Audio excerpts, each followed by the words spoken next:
Muy buenas noches y bienvenidos a una edición más de Diario Vince, este diario del confinamiento en el cual tratamos de acercarles entrevistas a personajes dedicados al deporte o que tienen relación directa con él.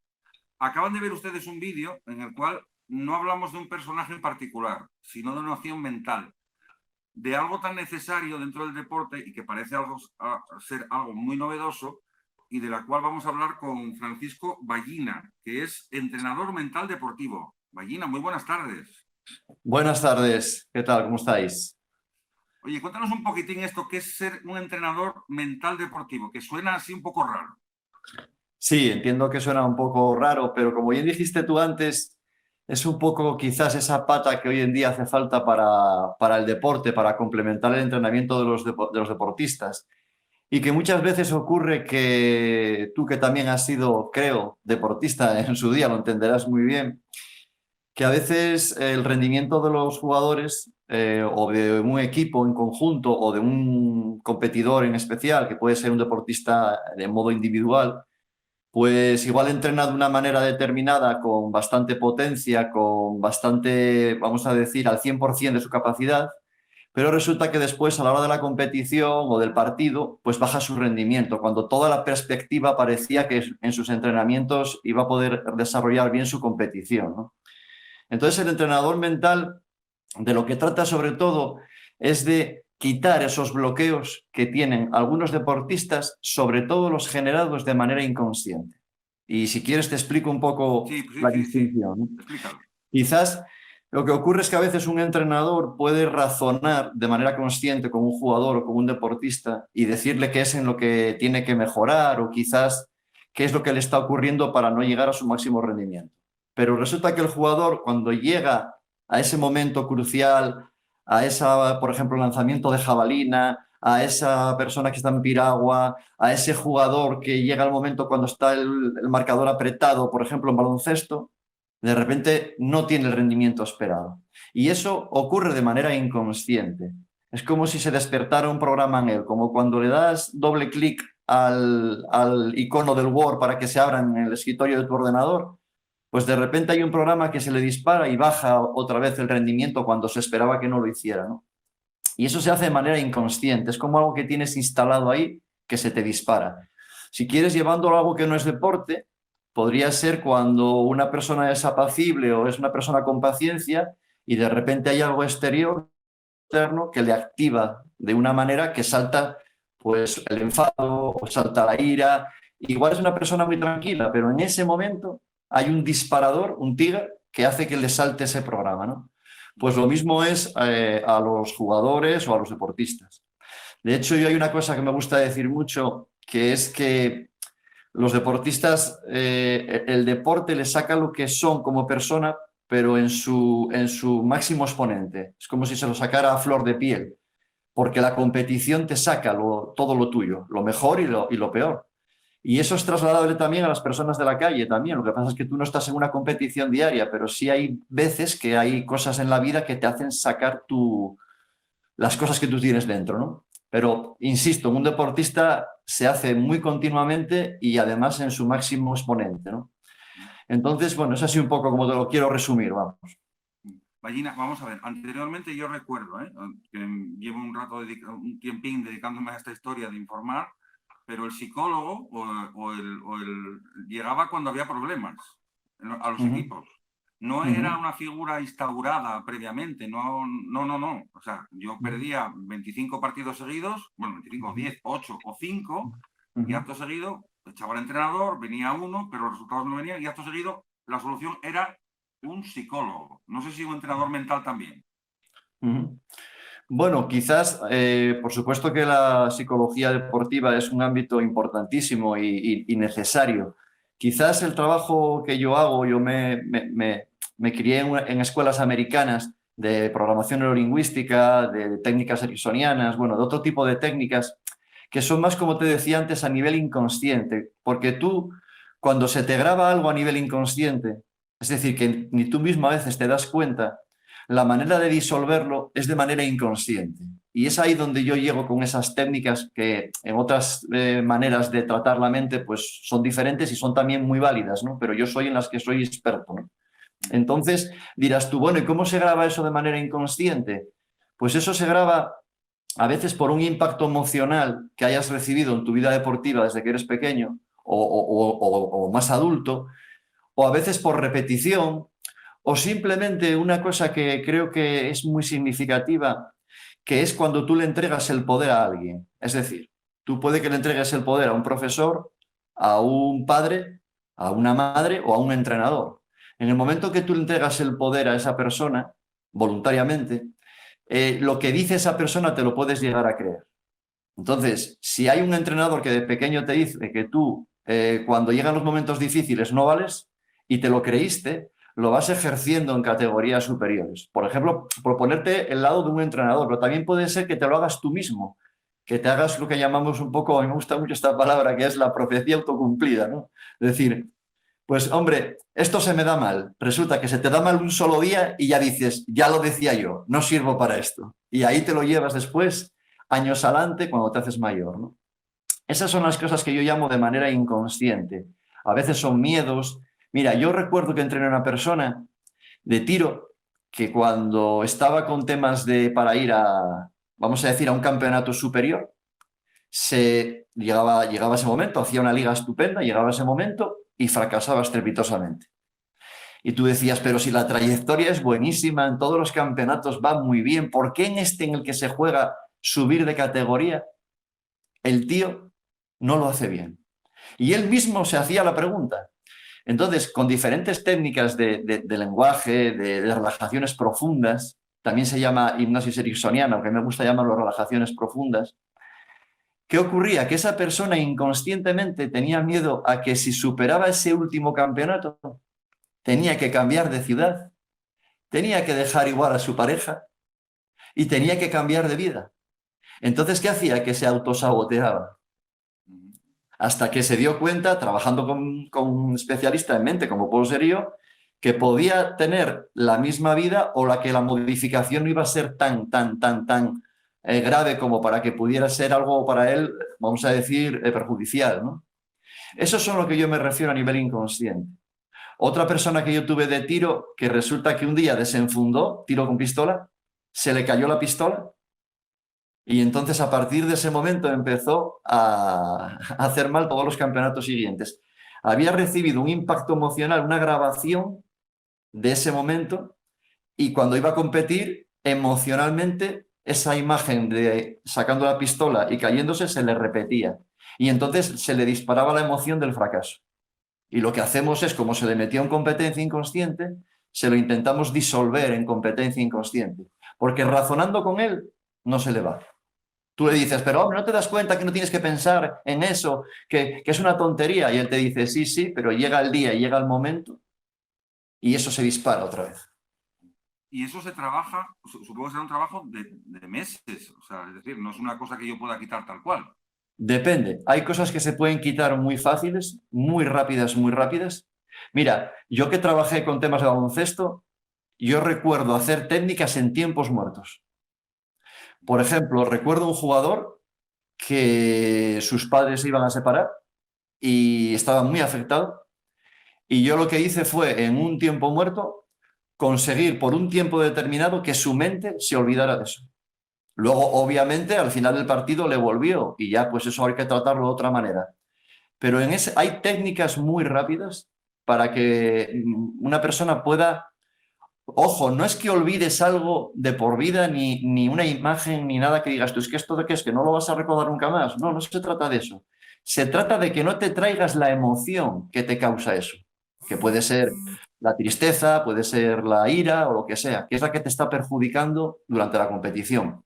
Me está viniendo a la memoria otra persona, fíjate, en un partido de baloncesto que recibió a un jugador una crítica por Twitter. ¿Y qué pasaba? Que le había afectado a la persona que lo había hecho, le había entregado igual el poder en su día y le había afectado. Entonces me lo dijo el entrenador, yo lo cogí antes de empezar el partido, como 10 minutos antes, y logramos entre los dos, porque no es que yo lo haga, ¿no? El mérito no es mío, es que yo le ayudo a que él lo haga. Y eso es una de las cosas más importantes de esta técnica, que no es el agradecimiento, sino que vamos a decir, quien lo hace es el deportista, yo le ayudo, el mérito no es mío. Pues esa persona, lo que hicimos fue trabajar con la imagen, porque a él lo que le perturbaba era la imagen del ordenador o de su tablet mirando ese Twitter. Pues trabajamos con esa imagen para disolverla, hizo un partido brutal y de hecho ganamos gracias a él. Entonces, hay técnicas muy rápidas y otras que no lo son, que son más lentas porque hay algo más arraigado, ¿no? Yo recuerdo también que me llamaron una vez para un piragüista que se suponía que iba a hacer un muy buen campeonato y resulta, bueno, pues que no estaba, bueno, no estaba en su línea, no estaba en su momento, no estaba en su centro, ¿no? Bueno, pues ahí hubo que trabajar un poquito más a largo plazo porque eran otro tipo de cosas, sobre todo creencias que se tienen sobre las cosas, gestión de los nervios en la competición, miedo al fracaso. Y lo que te comenté antes del chico este que no quería subir de categoría es miedo al éxito, que la gente no lo tiene en cuenta. Existe el miedo al fracaso, existe miedo al éxito también, a no saber cómo te vas a comportar cuando tengas éxito. Y eso hace que te autobloquees. A mí siempre me llamó mucho la atención eso. ¿Y cómo os reciben los clubs, por ejemplo, cuando vais? Veo que estás teniendo cierto éxito en esta terapia, que es nueva dentro de lo que cabe, aunque llevará muchos años en Estados Unidos, pero que aquí en España pues es un poco desconocida. ¿Cómo reciben los clubs? ¿Cómo os ven? Porque yo supongo que esto se irá instaurando, es necesario. Mira, es muy importante esta pregunta que me haces porque realmente ocurre lo siguiente. Lo primero que tú te tienes que ganar al deportista o al equipo es lo que nosotros llamamos tener rapport. Rapport es que tú tienes que ganarte la confianza para que él se deje ayudar, ya que el mérito no es tuyo, sino que es una conjunción de los dos y el que acaba haciéndolo es él. Entonces, yo hay 3 premisas que siempre hago, sobre todo en los equipos. Siempre les pido permiso para entrenar. En realidad es para poder entrar un poco en su mente. Luego, lo segundo es que siempre les digo la verdad. Siempre. Siempre. Eso es una cosa que es una máxima para mí. Y la tercera es que cuando estamos trabajando, siempre intentas que sea el bien de la persona. Es decir, yo he acompañado a una persona, por ejemplo, a dejar el deporte, porque realmente era algo que no iba con ella. Entonces, siempre intentamos buscar lo que es el bien de la persona. De hecho, un lema que yo tengo en mi página web es: nos gusta obtener resultados deportivos, pero también cuidamos al deportista que hay bajo a la persona que hay bajo el deportista. Precisamente hablamos de juguetes rotos, esos jugadores que tienen una...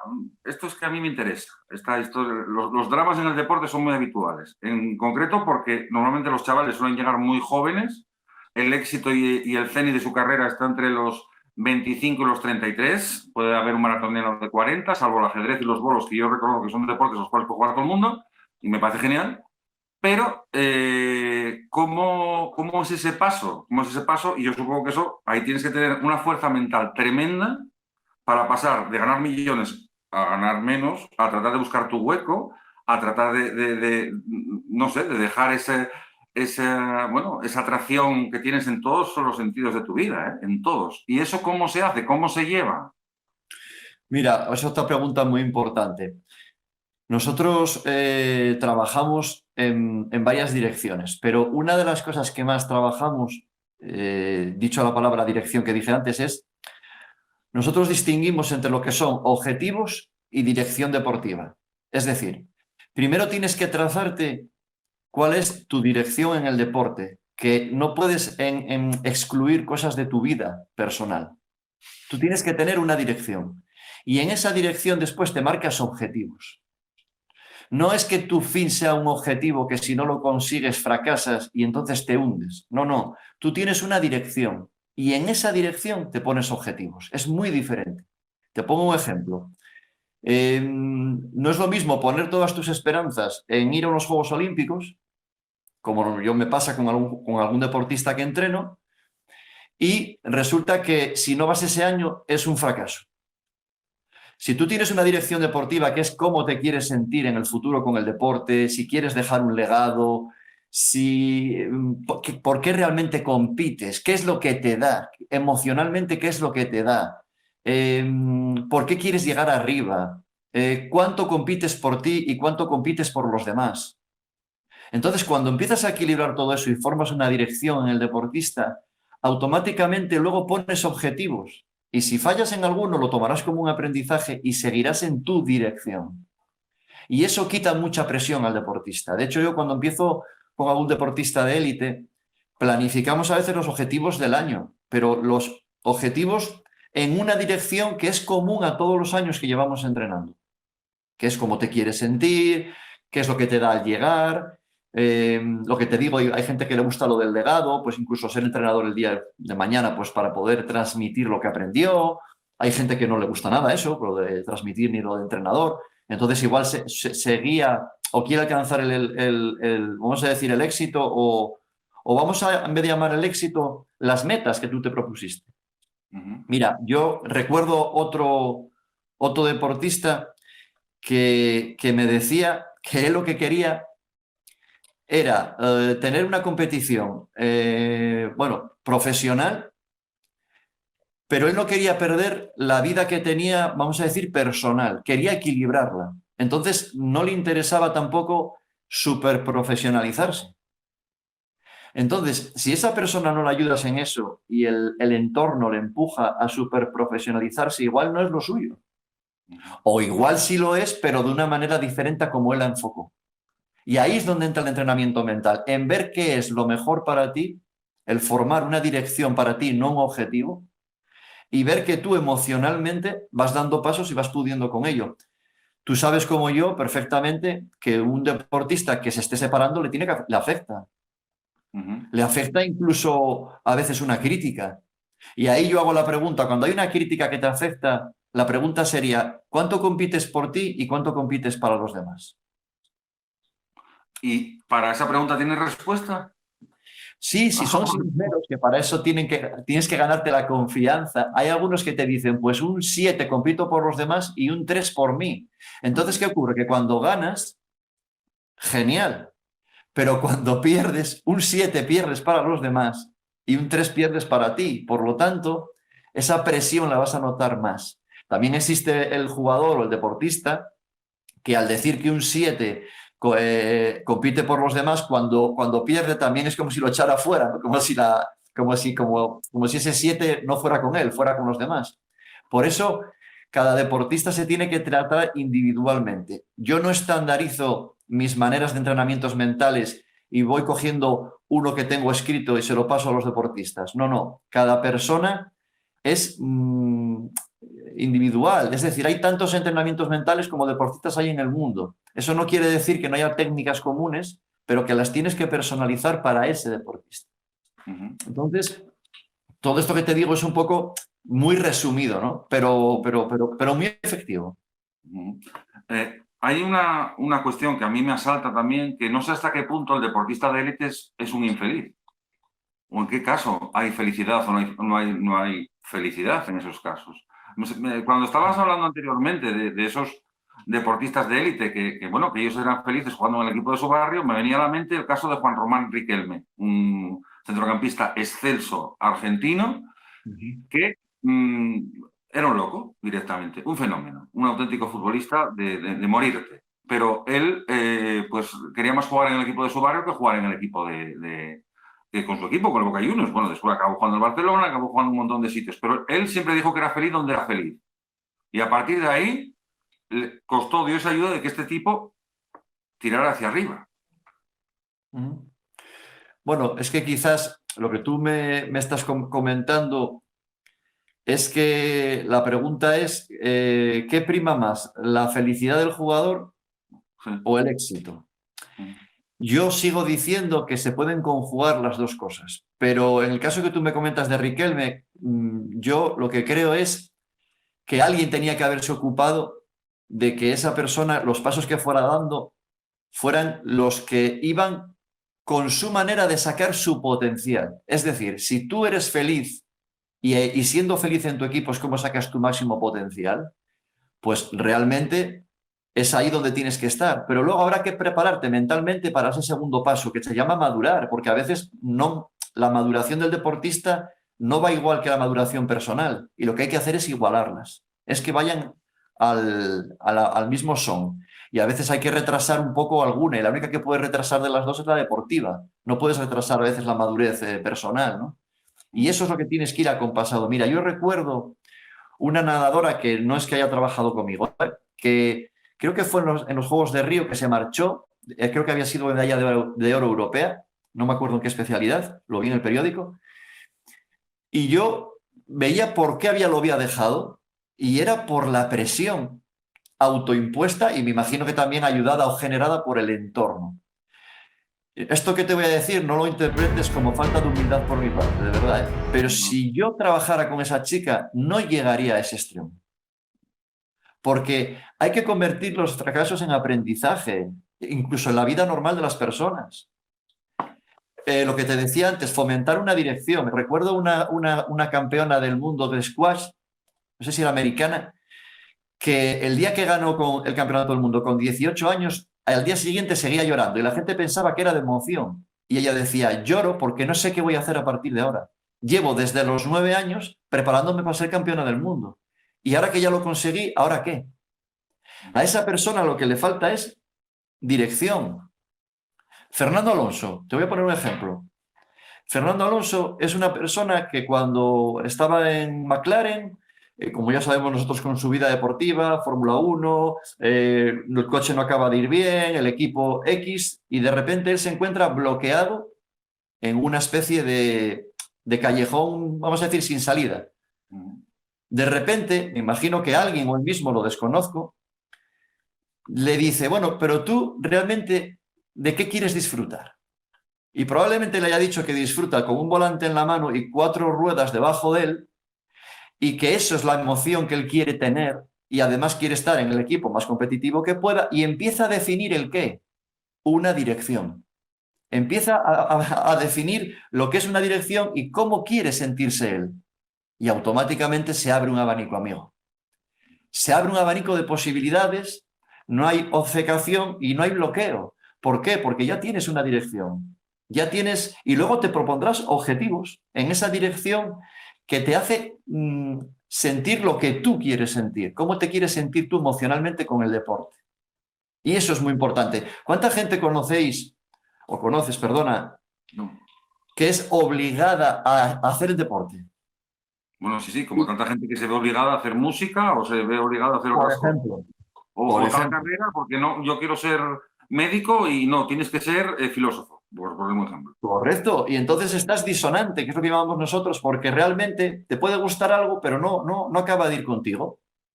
Entonces existen dos posibilidades: que hagas que el deportista vaya con él, de repente, que ya de repente diga, pues mira, ahora le acabo de enfocar de otra manera y ahora va conmigo, o realmente que no vaya con él y que no sea lo suyo. Puede ocurrir eso.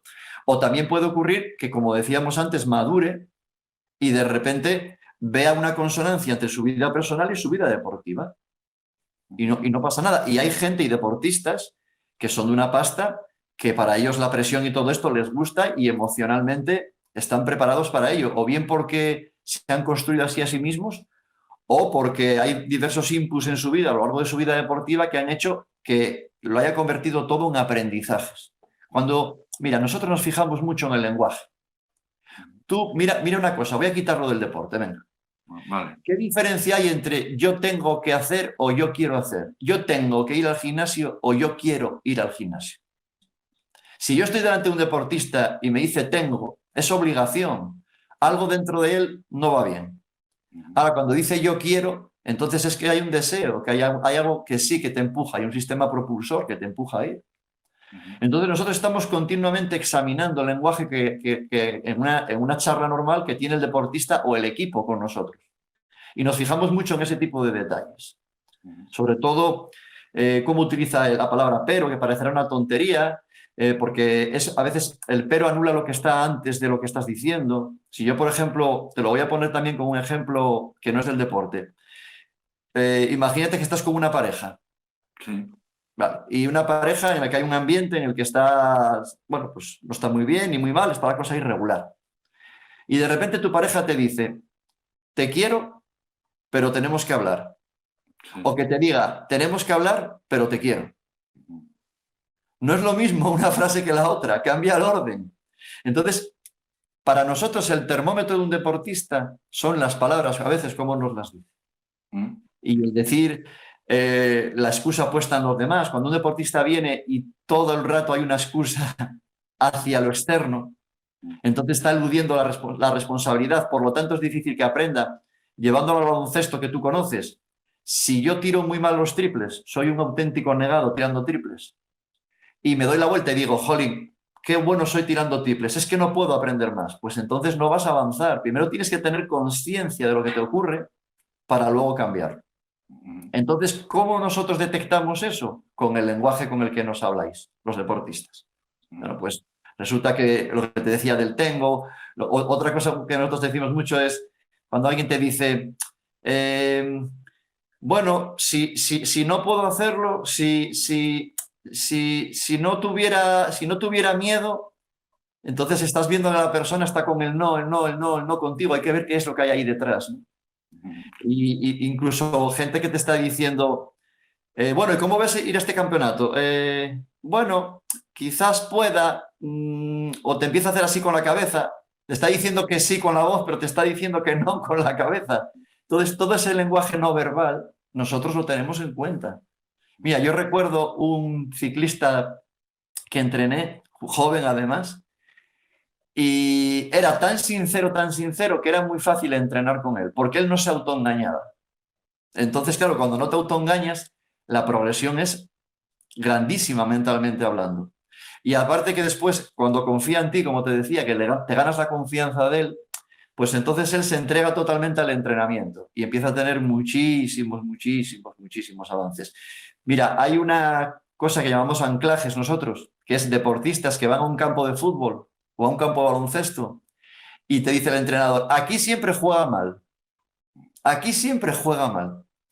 Nosotros ya sabemos que tiene un anclaje, que es una asociación de una imagen que puede ser el vestuario, la cancha, los aros, la portería, con una emoción negativa que tuvo ahí hace mucho tiempo. Igual hasta cuando era un cadete o era un juvenil. Y la sigue repitiendo. Pues esa es la parte inconsciente que te decía yo al principio de la entrevista y que hay que disolverlo de manera inconsciente. Precisamente esa parte que él grabó.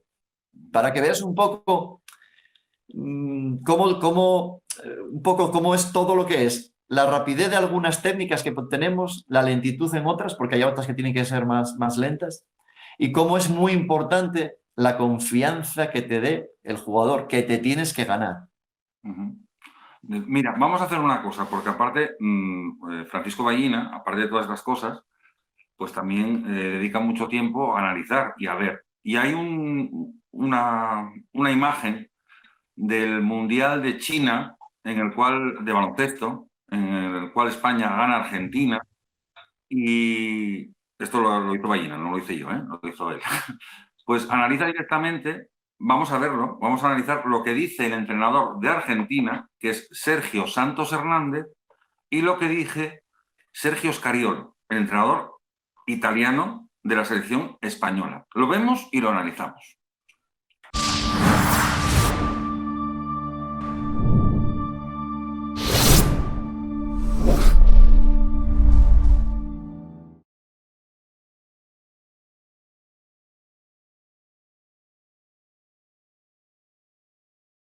Escúchenme cuando yo hablo.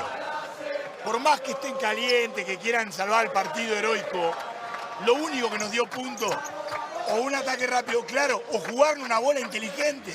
Conseguimos full y gol, un tiro de 3, no hagamos locuras.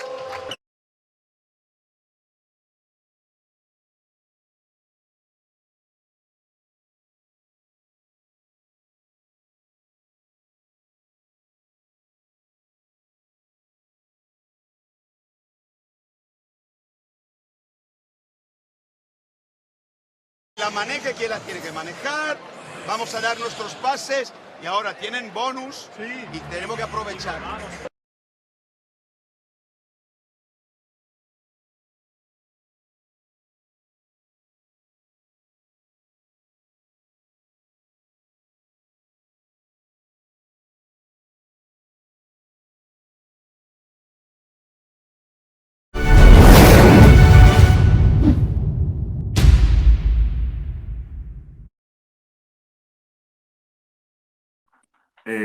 Ballina, vamos a ver. Acabamos de ver tanto al entrenador de Argentina, Sergio Santos Hernández, aparte lo explicáis ahí con rótulos, incide en lo negativo.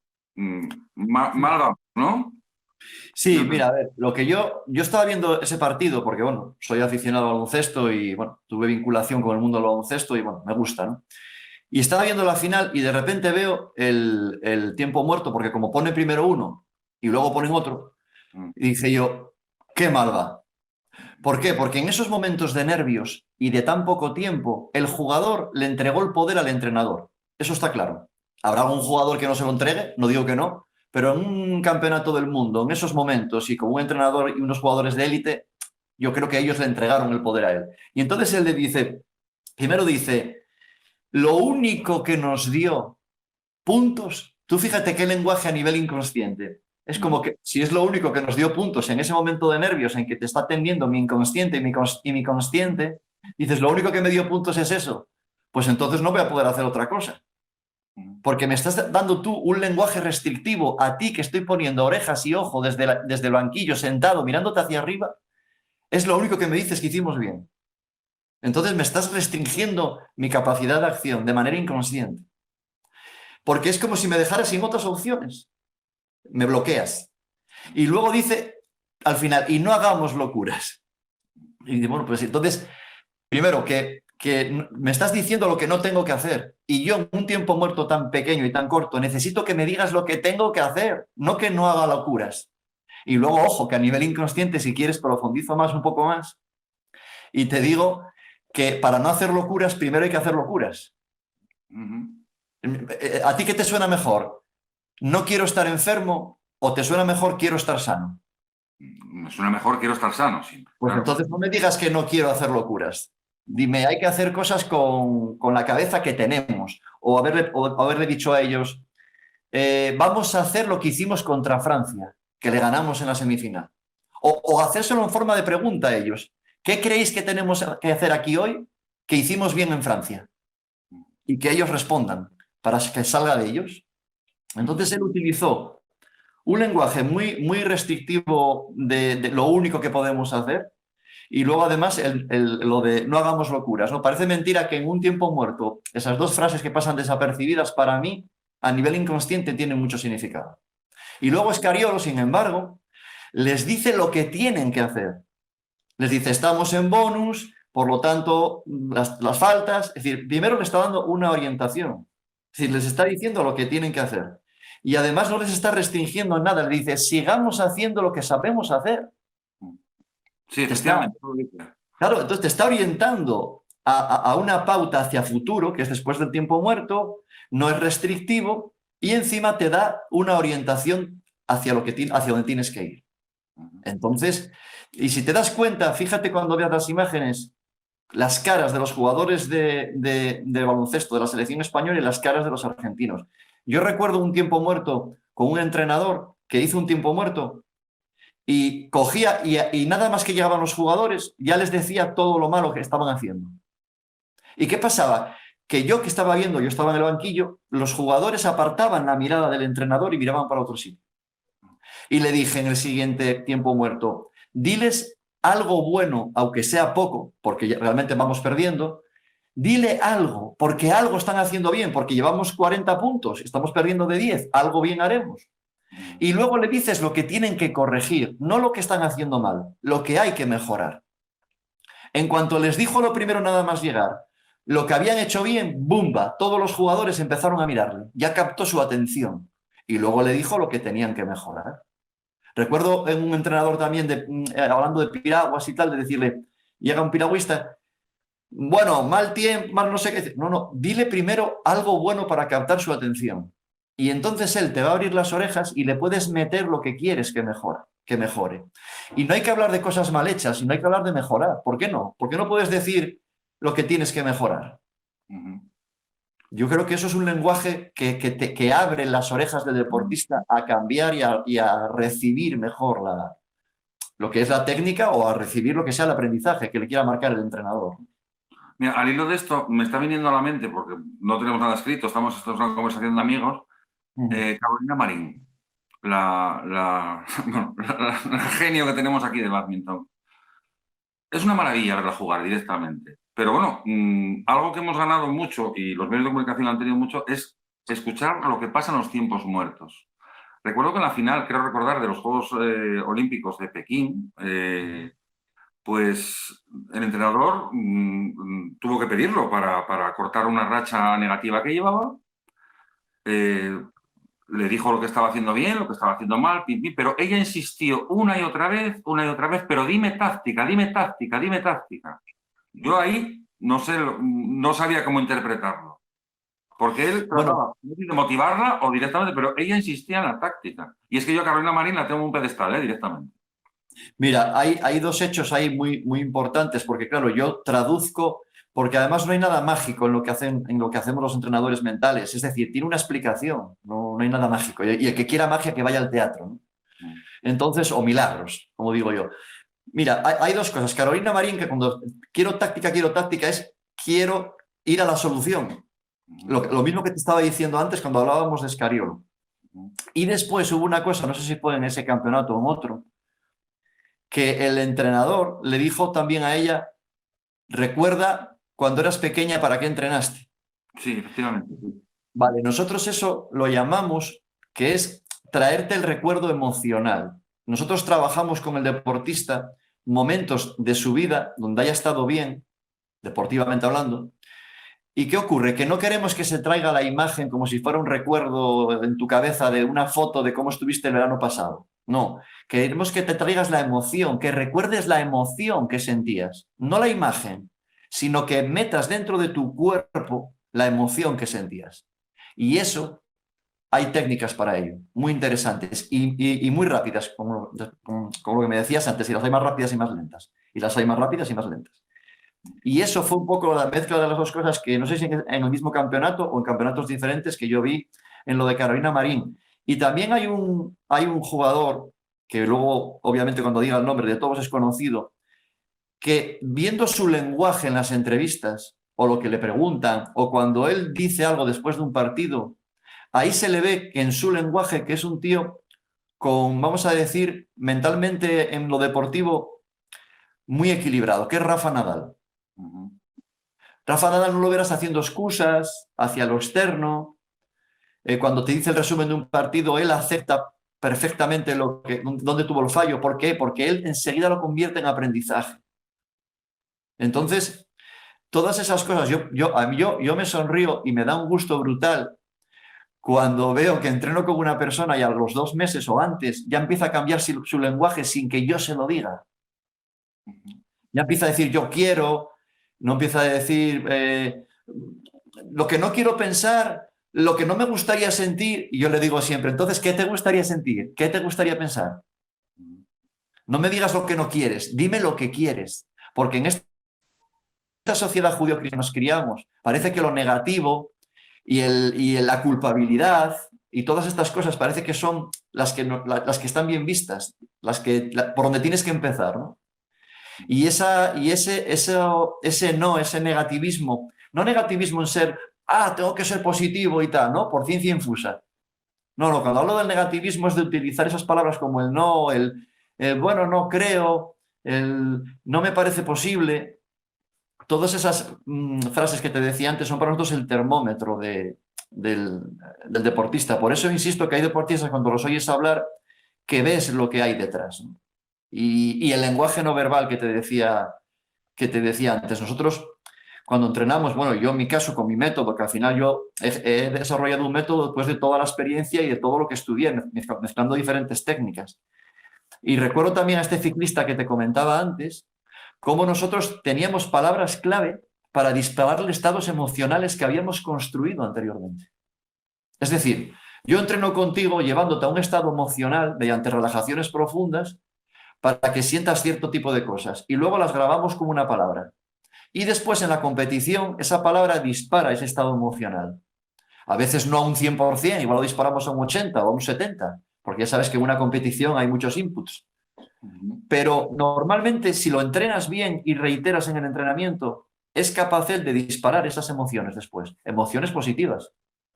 Porque reconocen una cosa, si si tú eres capaz de generarte una emoción negativa a ti mismo en un momento determinado de un partido, de una competición, por esa misma razón deberías de creer que puedes hacerlo positivo.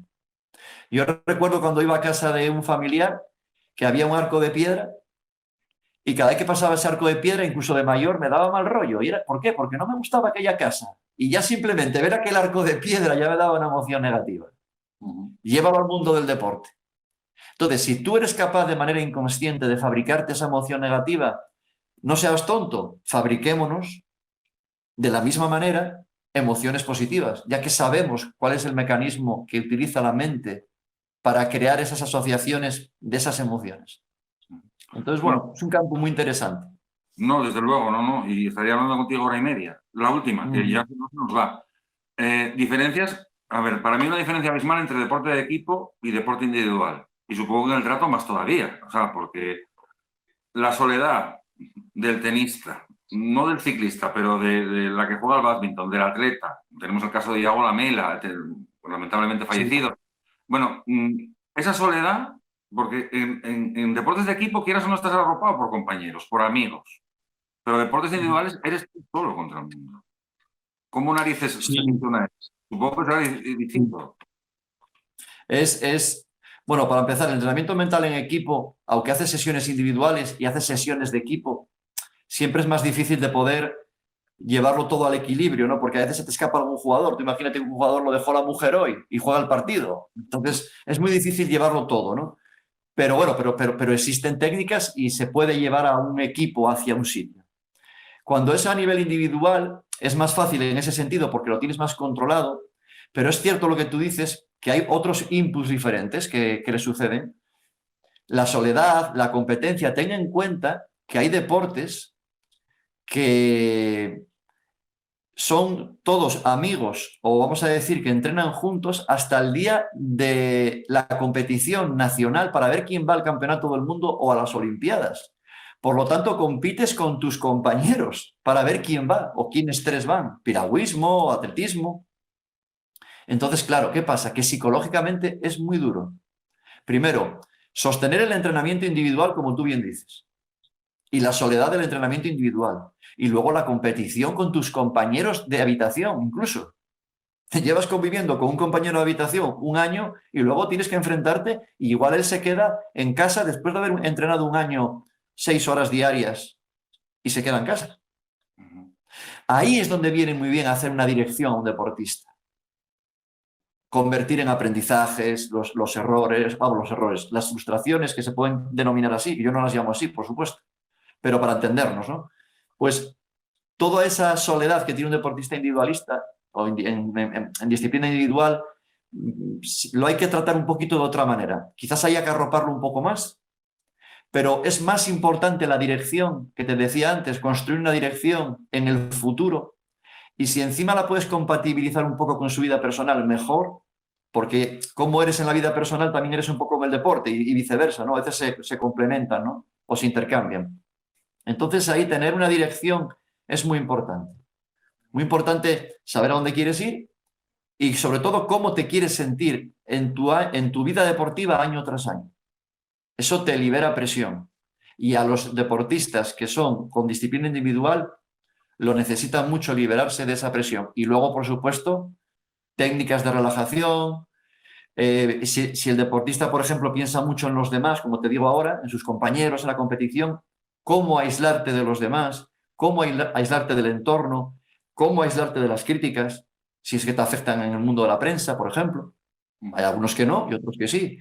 Pues en esta disciplina individual hay que tener más atención a esto que te estoy diciendo cuando es un deportista en una única disciplina. Y luego, los momentos antes de la carrera, justo. ¿Por qué? Porque nosotros tenemos una máquina, el ser humano, de simular el futuro que alucinas. Entonces, tú imagínate un deportista, te lo voy a poner como un ejemplo de baloncesto, aunque podemos hacerlo también a nivel individual, que es lo que me preguntabas. Yo tiro un tiro al 3 y lo fallo. Voy a defender pensando en el fallo. Y además, como el partido está apretado y queda poco, pienso que podemos perder. Si tengo la mente en el pasado, en el fallo y en el futuro, En si voy a perder, pierdo el presente. Y si pierdo el presente, pierdo la defensa, me quitan el balón y no estoy en lo que estoy. Llévalo a un piragüista si quieres, o a donde quieras. Pienso en una competición que me salió mal, o a ver si es que me va a salir mal como aquella que me pasó, que estaba el tiempo y llovía, lo que tú quieras. Y luego estás proyectándote en el futuro, pensando que te puedes salir mal esta carrera. Entonces pierdes el presente.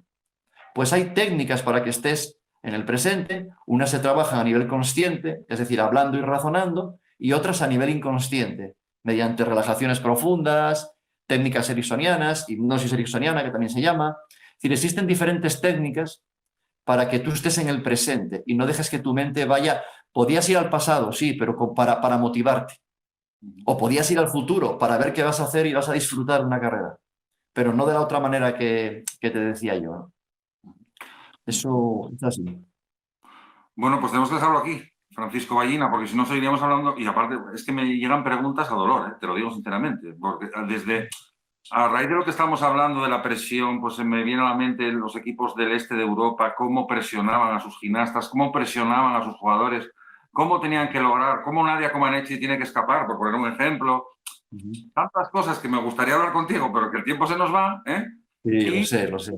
Y al hilo también de esto, pues hay un libro que no me acuerdo de la gimnasta, que es Lágrimas por una medalla, que es un libro fantástico, en el cual narra las peripecias de una niña de 8, de 10 o 11 años que se mete en un equipo olímpico español con una entrenadora búlgara, sea china o de donde sea, pero que es especialmente recomendable porque esa niña acabó siendo campeona de todo, pero se retiró y no quiso saber más. Lo siento, pero tenía que recomendarlo porque me vino a la mente. Pues, Por eso el eslogan, perdona que para terminar, que es: nos gusta buscar objetivos deportivos y cuidar a la persona que hay bajo el deportista. Porque, insisto, que existe la posibilidad de ganar y estar bien. pues sabias palabras. Francisco Ballina, un placer. Muchísimas gracias. Muchísimas gracias a vosotros por la oportunidad y por lo a gusto que he estado en esta entrevista, de verdad. Muchas gracias. Y a ustedes únicamente, que volveremos a lo largo de Diario Vince a contar más historias, más peripecias, como sea, de la forma que podemos contarlas en este diario de confinamiento desde casa. Recuerden, estamos en la fase 1, pero hay que permanecer manteniendo distancias de seguridad, la mascarilla, etcétera, etcétera, y sean felices. Muy buenas noches.